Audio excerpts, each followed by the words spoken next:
morning students,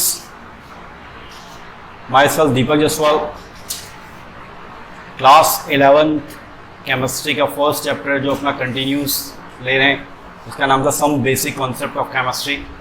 इससे पहले video में मैंने आपको लॉज ऑफ केमिकल कॉम्बिनेशंस बताए थे और लास्ट जो मेरा पॉइंट था वो मोल कॉन्सेप्ट था। आज उसी चैप्टर के अंदर हम नेक्स्ट पॉइंट एक और ले रहे हैं। आज मैं आपको 3-4 पॉइंट क्लियर करूँगा जिसमें क्या क्या इंक्लूड है, एक एटम्स क्या है, मॉलिक्यूल्स क्या हैं, मॉलिक्यूल्स को कितने पार्ट्स में डिवाइड किया गया है, मोलर मास कैसे हम फाइंड करते हैं, ये आज आप स्टेप बाय स्टेप सीखना। ठीक, सबसे पहले आपसे स्टार्ट करते हैं। फर्स्ट ऑफ ऑल पहले अपन कहते हैं एटम। सभी ने एटम आपने पढ़ा होगा, छोटी क्लास में पढ़ा होगा, 8th 9th में पढ़ा होगा। एटम क्या है, what do you mean by atom, atom की डिफाइन क्या है। कोई आपने से बता सकता है कि एटम्स की डिफाइन क्या होगी? देखना एटम जो है अपन देखते हैं बिल्डिंग ब्लॉक्स ऑफ मटेरियल। एक कॉमन लैंग्वेज के अकॉर्डिंग और एक बिलो क्लासेस के अकॉर्डिंग यदि हम कहते हैं तो इसको अदर लैंग्वेज में कहेंगे building blocks of material. You know मेरे बेटा, जैसे आज हमें किसी बिल्डिंग को बनाते हैं तो हमें क्या क्या चाहिए, स्टोन चाहिए, ब्रिक्स चाहिए, सीमेंट चाहिए, एक्सेट्रा चाहिए। जस्ट लाइक इसी प्रकार एटम भी जो है किसी भी एलिमेंट का, you know element same type of particle, किसी भी एलिमेंट का सबसे छोटा जो पार्टिकल है, पहली बात तो वो एटम। ठीक, इतना क्लियर। किसी भी एलिमेंट का सबसे छोटा जो पार्टिकल है वो क्या रिप्रेजेंट करेगा बेटा, एटम। पहली बात।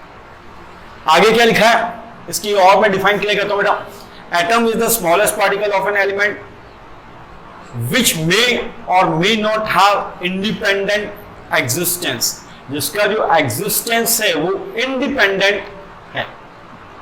यू नो एग्जिस्टेंस यदि हिंदी के अकॉर्डिंग देखें, जिसका अपना कोई भी अस्तित्व नहीं है।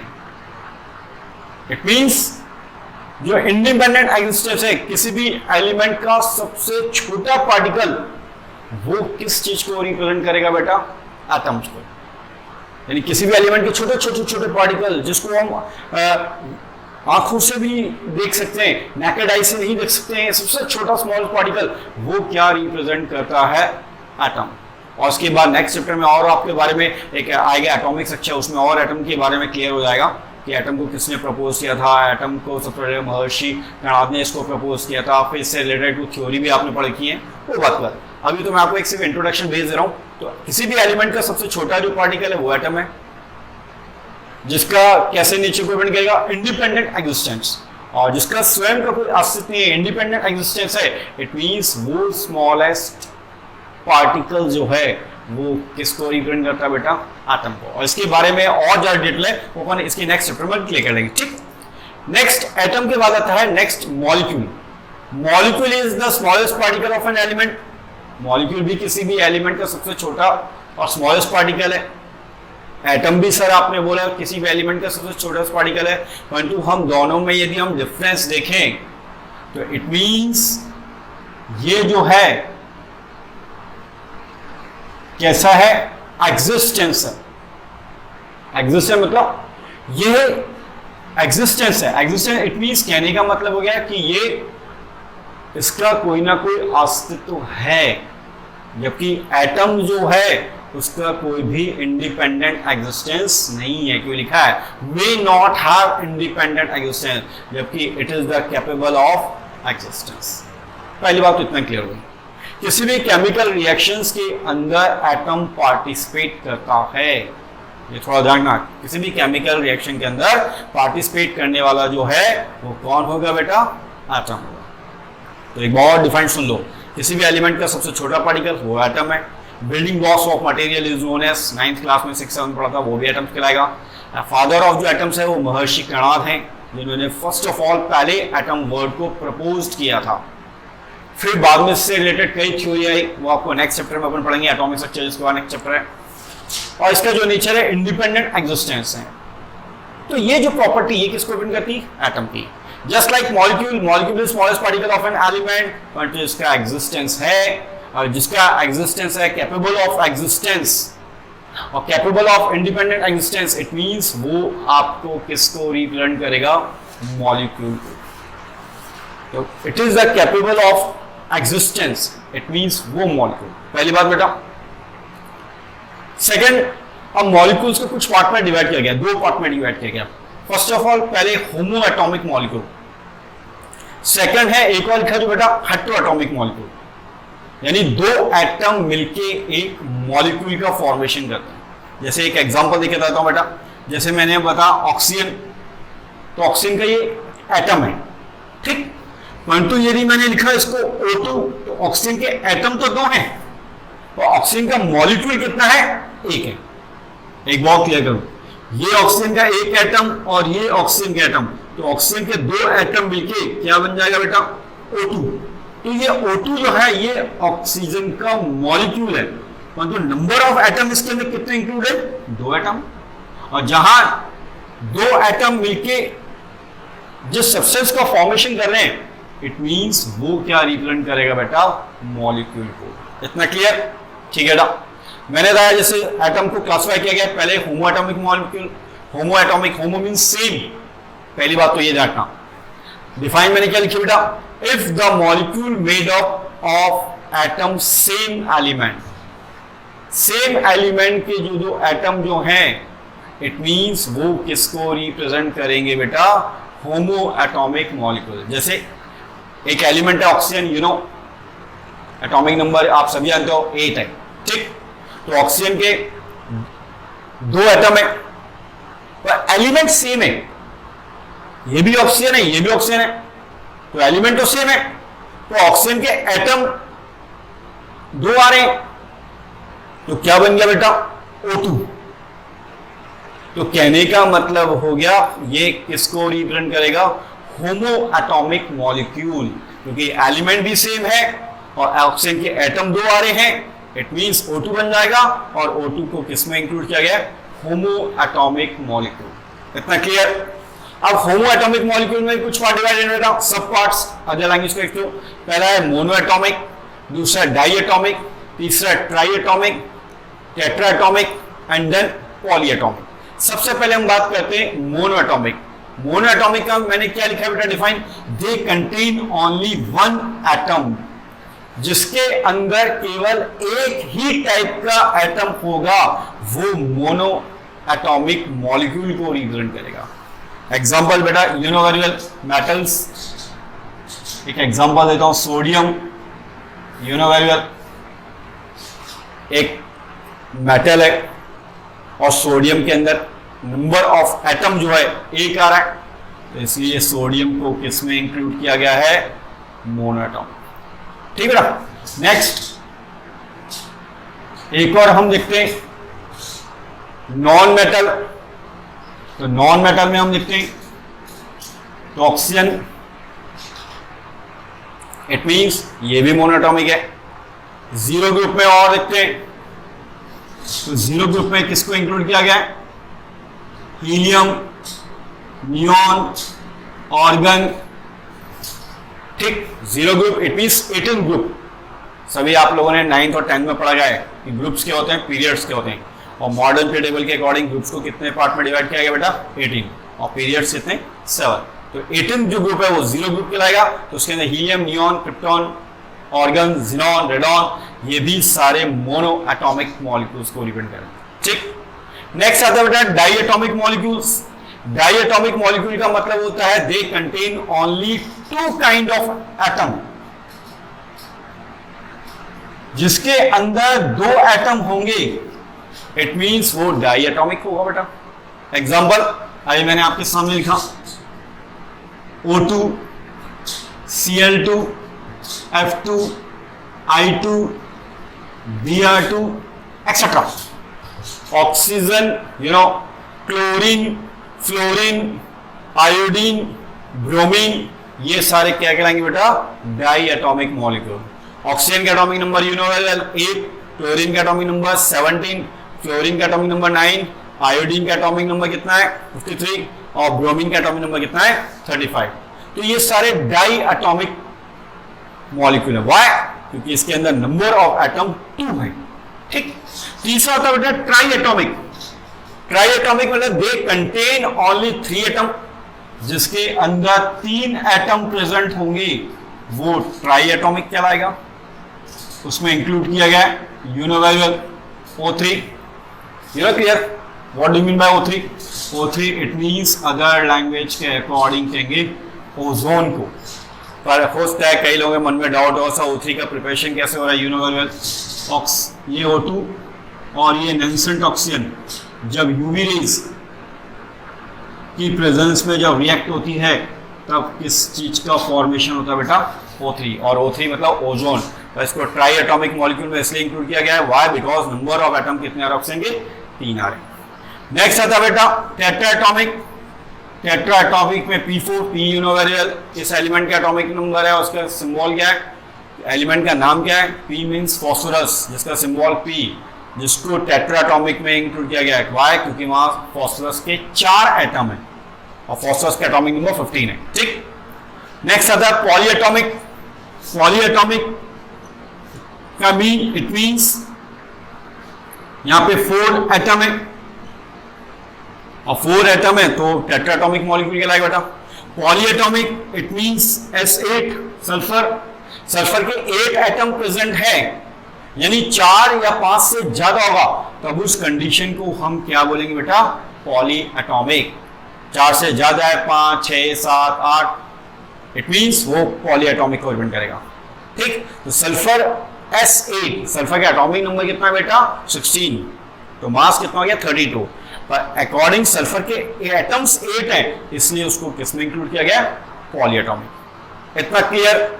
यानी कुल मिला के बात ये हो रही है कि यहां पे नंबर ऑफ एटम कितने प्रेजेंट हैं, टोटल नंबर ऑफ एलिमेंट्स कितने हैं। जैसे कोई भी एक एलिमेंट है उसके अंदर टोटल नंबर ऑफ एटम जितने होंगे उस प्रोसेस को हम क्या बोलेंगे बेटा? एटॉमिसिटी। एक बार सुनो, what do you mean by atomicity? Atomicity का मतलब यह है किसी भी एलिमेंट्स के अंदर टोटल नंबर ऑफ एटम्स। तो total number of atoms present in element, it means वो किसको रिप्रेजेंट करेगा? उसकी एटॉमिसिटी। तो ये मोनोएटॉमिक हो गया, ये डाईएटॉमिक हो गया, ये ट्राईएटॉमिक हो गया। Tetraatomic it means number of contain 4 atom, जिसके अंदर 3 होंगे। ट्राईएटॉमिक जिसके अंदर होंगे 2 डाईएटॉमिक, जिसके अंदर 1 हुआ मोनोएटॉमिक। और 4 से ज्यादा है तो पॉलीएटॉमिक को करेगा। एग्जांपल मैंने समझे रखे आपके सामने बेटा। नेक्स्ट अगर आता है होमोएटॉमिक के बाद हेटेरोएटॉमिक मॉलिक्यूल। हेटेरोएटॉमिक मॉलिक्यूल का मतलब होता है हेटेरो मींस डिफर और होमो मींस मैंने क्या बताया था बेटा? सेम। तो सेम एलिमेंट और सेम एटम है, इट मींस होमोएटॉमिक। जब अलग अलग एलिमेंट के किसी भी एलिमेंट के अंदर डिफरेंट टाइप के एटम है और डिफरेंट टाइप के एटम है तो इट मींस वो हेटेरोएटॉमिक है। For example H2O universal water, दिख ही रहा है हेटेरोएटॉमिक क्यों है? व्हाई? क्योंकि एलिमेंट्स इसमें डिफर आ रहे हैं। दिख ही रहा है आपको, एक हाइड्रोजन ऑक्सीजन है। ठीक। हाइड्रोजन के एटम्स 2 हैं जबकि ऑक्सीजन का कितना है? 1 आ रहा है। ठीक। तो ये आपका कैसे रिप्रेजेंट कर रहा है बेटा? हेटेरोएटॉमिक। SO2 sulphur dioxide universal, sulphur का यहाँ पे एटम 1 है, ऑक्सीजन के 2 हैं और एलिमेंट भी अलग अलग है। नेक्स्ट H2SO4 सल्फ्यूरिक एसिड, यहाँ पे हाइड्रोजन के एटम 2 है, सल्फर का 1 है, ऑक्सीजन के एटम कितने? 4 हैं। इट मींस ये किस चीज को रिप्रेजेंट करेगा बेटा? हेटेरोएटॉमिक मॉलिक्यूल। तो कुल मिला के आई मीन टू से मेरे कहने का मतलब यह है कि मॉलिक्यूल को 2 पार्ट में डिवाइड किया गया है, एक होमोएटॉमिक मॉलिक्यूल और एक हेटेरोएटॉमिक मॉलिक्यूल।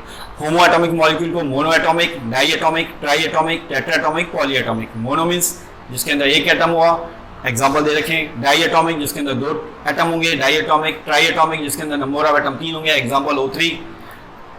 टेट्रा P4 जिसके अंदर 4 एटम होंगे, फॉस्फोरस के 4 एटम इसलिए टेट्राएटॉमिक में इंक्लूड किया गया है। नेक्स्ट है polyatomic, more than 4, S8 sulphur के 8 एटम्स हैं। इसका मतलब S8 का मतलब ये नहीं सल्फर का एटॉमिक नंबर 8 है, सल्फर का एटॉमिक नंबर 16 है, पर सल्फर के एटम्स 8 हैं इसलिए पॉलीएटॉमिक को रिप्रेजेंट करेगा। ठीक बेटा, ये सारी जो कंडीशंस हैं ये होमोएटॉमिक है। हेटेरोएटॉमिक में बता ही दिया है कि जिसके अंदर एलिमेंट भी डिफरेंट और एटम्स भी डिफरेंट होंगे, इट मींस वो हेटेरोएटॉमिक है। कौन कौन से? H2O यानी water, SO2 sulphur dioxide, H2O4 it means sulphuric acid. इतना क्लियर? और किसी भी एलिमेंट्स के अंदर टोटल नंबर ऑफ एटम्स कितने हैं वो क्या रिप्रेजेंट करेगा? उसकी एटॉमिसिटी को। इतना क्लियर? इसमें कोई डाउट? नेक्स्ट अब पॉइंट हम लेते हैं बेटा मोलर मास। मोलर मास को फर्स्ट ऑफ ऑल पहले हम अदर लैंग्वेज में कहते हैं मॉलिक्यूलर मास। किसी भी मॉलिक्यूल का जो मास होगा वो मोलर मास या मॉलिक्यूलर मास को रिप्रेजेंट करेगा। किसी भी मॉलिक्यूल का जो मास है वो मोलर मास है, या उसको अदर लैंग्वेज में हम क्या बोलेंगे बेटा? Molar mass. डिफाइन मैंने आपके सामने लिखी हुई है, the average relative mass of A molecule of the substance as compared with mass of an atom of carbon C12 taken as 12U। रखना फॉर एग्जाम्पल मैं आपको बताता हूं, जैसे कार्बन है बेटा, कार्बन एक एलिमेंट है यूनिवर्सल, एटॉमिक नंबर आप में से आप बताओ बेटा 6, वेरी गुड। तो इसका मास कितना हो गया? 12। तो कार्बन का जो मास है वो कितना हो गया? 12। तो उसका मोलर मास जब हम रिप्रेजेंट करेंगे तब 12U लिखेंगे, ठीक। पर ये तो एक सिंगल एलिमेंट है तो उसके हमने मॉलिक्यूलर मास फाइंड कर दिया, पर हमें एक मॉलिक्यूल का मोलर मास फाइंड करना है तो उसको हम कैसे करेंगे बेटा? ध्यान से समझना। फर्स्ट ऑफ ऑल एक मैं आपके सामने एग्जांपल देता हूं, universal, what is this? H2O, ठीक, वाटर। कैसा एटॉमिक मॉलिक्यूल है बेटा? होमो है या हेट्रो? हेट्रो।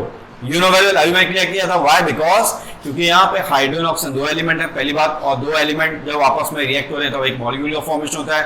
और हेट्रोएटॉमिक मॉलिक्यूल इसमें कि हाइड्रोजन ऑक्सीजन दो अलग आ रहे हैं और दोनों के नंबर ऑफ एटम्स भी अलग है, हाइड्रोजन के 2 हैं जबकि ऑक्सीजन का 1 है, इसलिए उसको हेट्रोएटॉमिक में इंक्लूड किया गया। अब हमें बात उठती है इसका मोलर मास या मॉलिक्यूलर मास फाइंड आउट करना है। देखना बेटा ध्यान से कैसे करेंगे। सबसे पहले यहाँ हमें देखा हाइड्रोजन के एटम्स कितने दिए? 2, यूनिवर्सल। हाइड्रोजन का एटॉमिक नंबर कितना है? 1, और उसका मास भी कितना है बेटा? 1, ठीक। तो हाइड्रोजन का एक एटम, इसका तो मास भी कितना 1 होगा, 2 एटम होंगे तो उसका मास कितना हो जाएगा? 2, ठीक। ऑक्सीजन के कितने एटम दे रखे हैं? कुछ नहीं देखो तो हम 1 मानेंगे। ऑक्सीजन का एटॉमिक नंबर 8, तो मास कितना हो गया बेटा? 16। यू नो, थोड़ा एटॉमिक नंबर याद कर लेना बेटा। खैर वैसे आपने याद करोगे फिर भी एक बार अच्छी तरह रीड आउट कर लेना, कम से कम 11th में आपको 60 तक एटॉमिक नंबर याद होने चाहिए, ठीक। अब हम इसका कैलकुलेशन करते हैं तो 2 × 1 2, 1 × 16 16, तो कितना हो गया बेटा? ये 18 ग्राम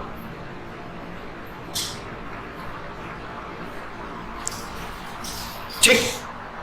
या इसको आजकल जो IUPAC लैंग्वेज है उसके अकॉर्डिंग इसको 18U लिखा जाता है, ठीक है ना। और U का मतलब होता है, सभी लोग जानते होंगे, unified mass.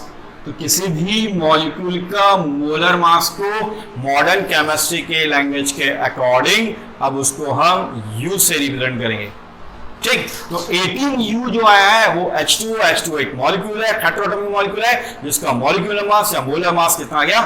18U, U for unified मास। इतना क्लियर?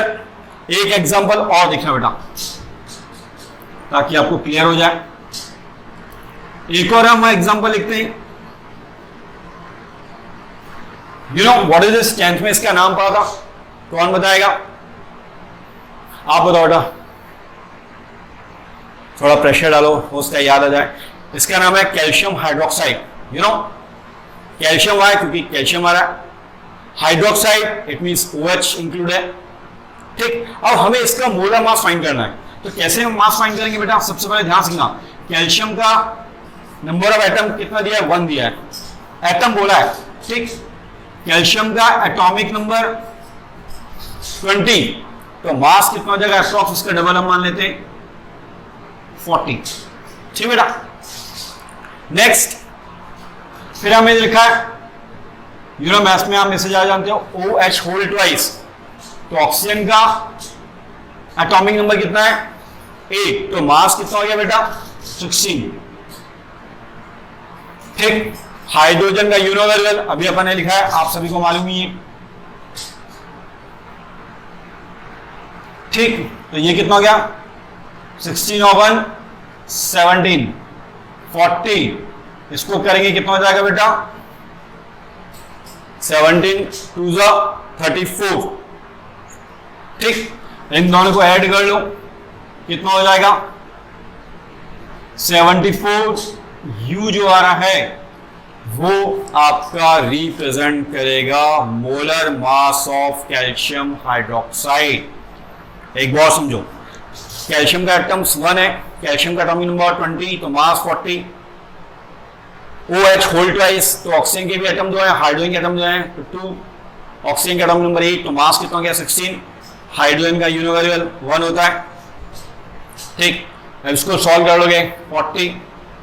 ठीक, इन दोनों को किया 17 2 34, दोनों को ऐड किया 14। तो ये आपका निकल जाएगा molar mass of H2O and molar mass of calcium hydroxide. अब एक एग्जांपल, कुछ मैं आपको एग्जांपल देता हूं, इसका फाइंड करके लाना। NH3, you know what is this? इसको हम अदर लैंग्वेज में कहते हैं बेटा अमोनिया। एक इसका सॉल्व करके आना, एक आपको होमवर्क में एक और मैं आपको दे रहा हूं, ठीक, और वो है आपका H2SO4।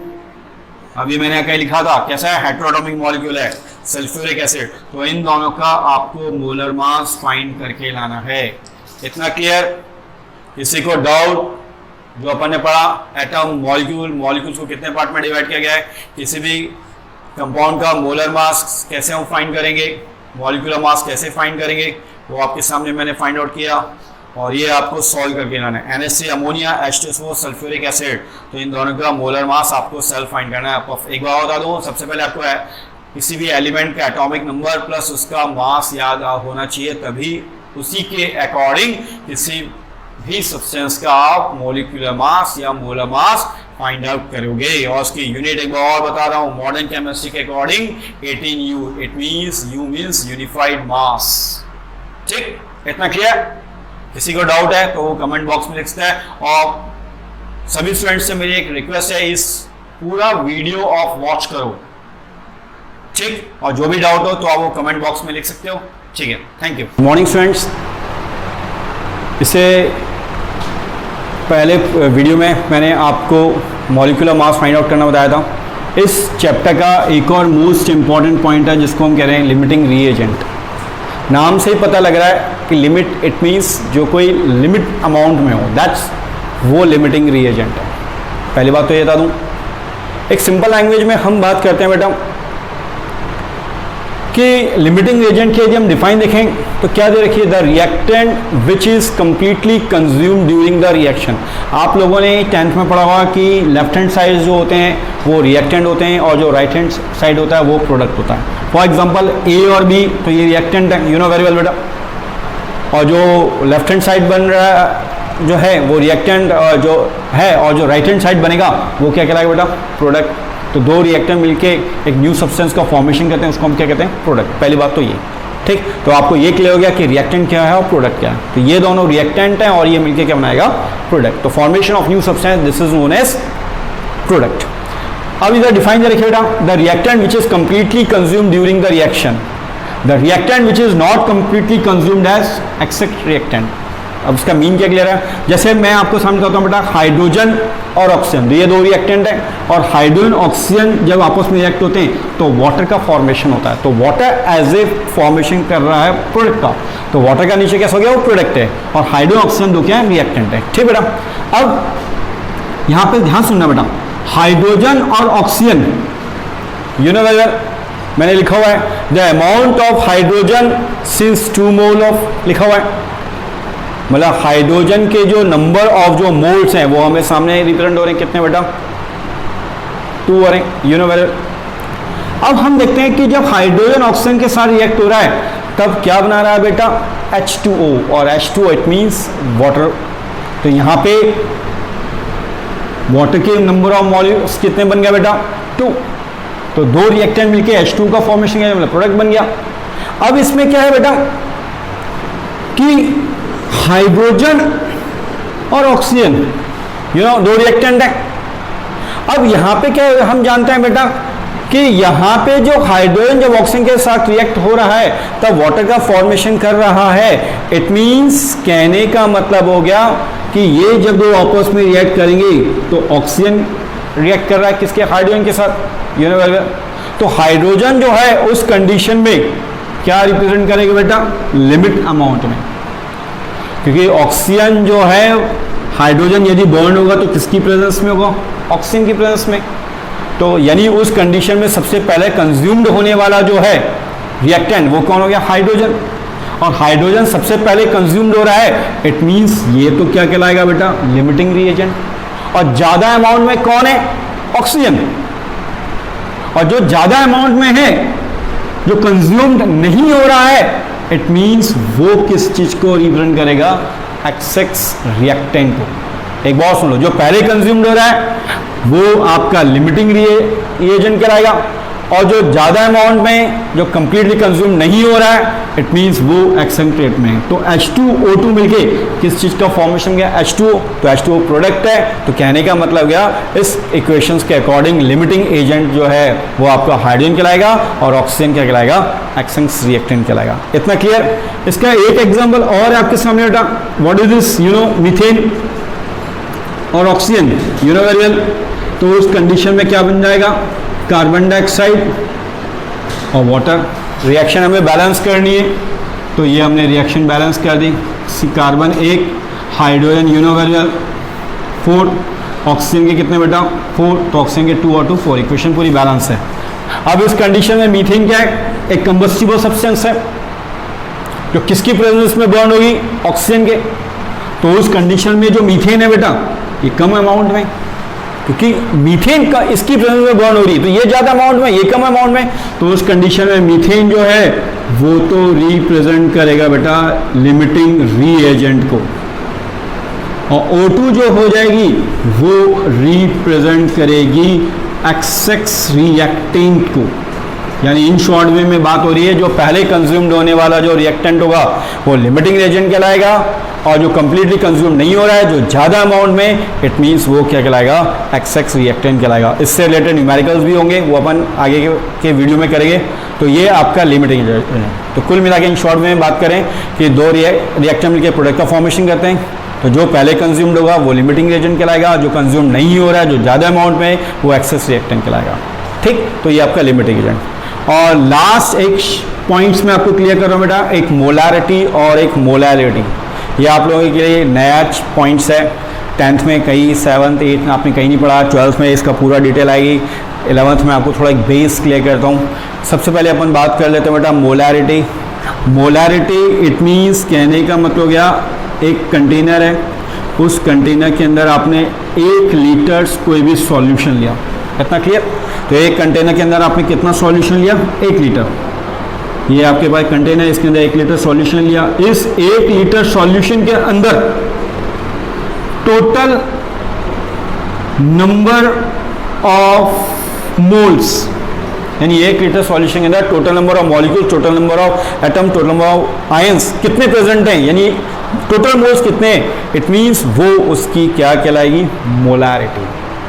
यानी कुल मिला के बात करें कि 1 लीटर सॉल्यूशन के अंदर टोटल नंबर ऑफ मोल्स कितने हैं। मोल्स मतलब एटम भी होता है, मॉलिक्यूल भी होता है, आयन होता है। ये मैंने आपको प्रीवियस वीडियो में क्लियर कर रखा है, ठीक। तो वो उसकी क्या कहलाएगी, मोलैरिटी। मोलैरिटी है, इट मींस लीटर से बोल रहे हैं, यानी किस चीज पर डिपेंड होगी बेटा, वॉल्यूम पे। तो जो वॉल्यूम बेस्ड जो है वो मोलैरिटी है, ठीक। नेक्स्ट, मोलैरिटी को हम कैपिटल M से रिप्रेजेंट करेंगे बेटा। फॉर्मूला इसके सामने एक बार मैं लिख रहा हूं, ध्यान से रीड आउट करना। Molar mass into volume, W यानी वेट ऑफ सब्सटेंस, ठीक बेटा। मोलर मास मैंने आपको प्रीवियस वीडियो में क्लियर कर रखा है, मोलर मास क्या है, जैसे मॉलिक्यूल का मास। वॉल्यूम इन लीटर या मिलीलीटर।